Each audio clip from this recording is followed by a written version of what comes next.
the National Statistical Office released the numbers for the GDP, that is the gross domestic product, for the second quarter of the current fiscal on Tuesday, 30th of November, 2021.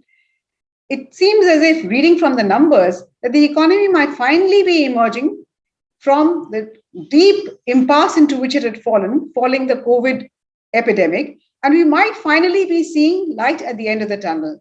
Why do I say this? Let me just give you the three good takeaways from the numbers.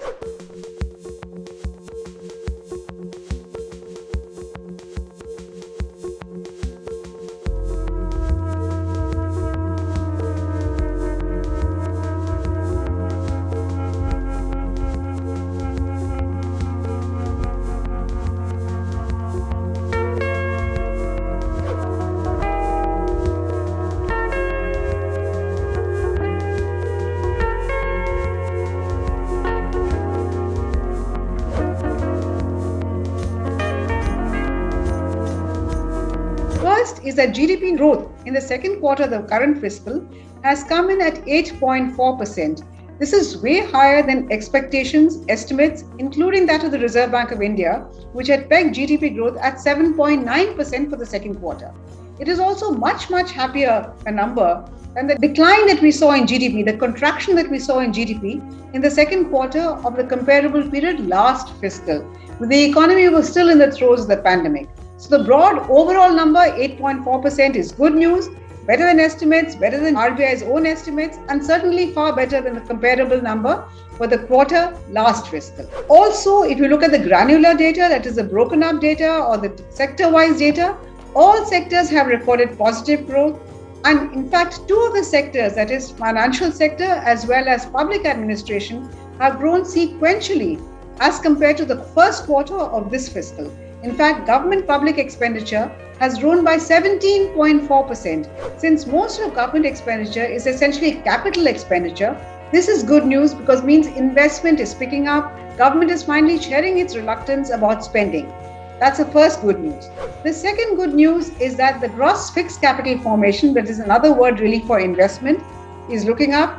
We have GFCF growing at 11% as compared to the decline in the comparable quarter last fiscal. So that is certainly good news because growth essentially comes from investment. The third good news really is that the nominal GDP, that all this time when I was talking about growth, I was talking about the real GDP, that is taking away the impact of inflation.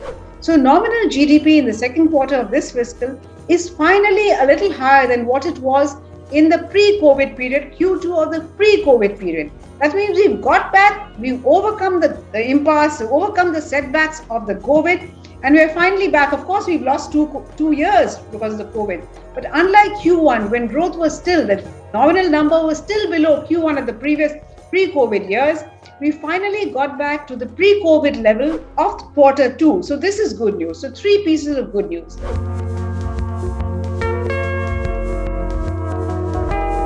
So why isn't government popping the champagne? Of course, they are making the right noises and sounding very celebratory. But why is the ordinary citizen not really entirely celebrating?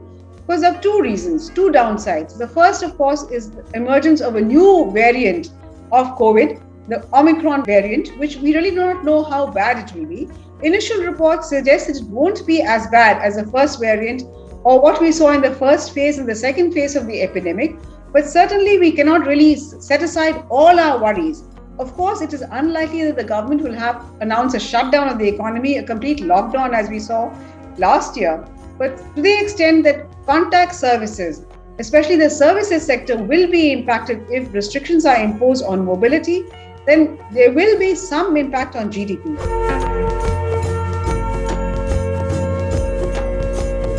The second reason why we need to worry is because inflation, not just in India, but globally, is picking up big time. The US has seen inflation 6.2% in October, which is higher than the Indian inflation rate of 4.4% in October. Of course, the Indian inflation number looks good, but that is a deceptively good-looking number, simply because the wholesale price inflation in October has come in at 12.54. It's a 5-month high, and this is bound to impact retail inflation as well. If all over the world, including in countries like the US and Germany, inflation is close to 6%, oil prices continue to remain high, that it is only a matter of time before inflation picks up in India as well. But going forward, inflation will have an adverse impact on growth as well.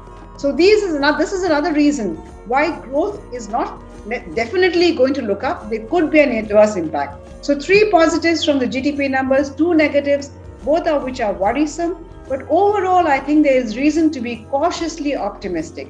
It would seem that if government plays its cards right, and more importantly, RBI plays its cards right and starts withdrawing some of the excess liquidity that it has unleashed on the economy, we hopefully will be able to tame inflation.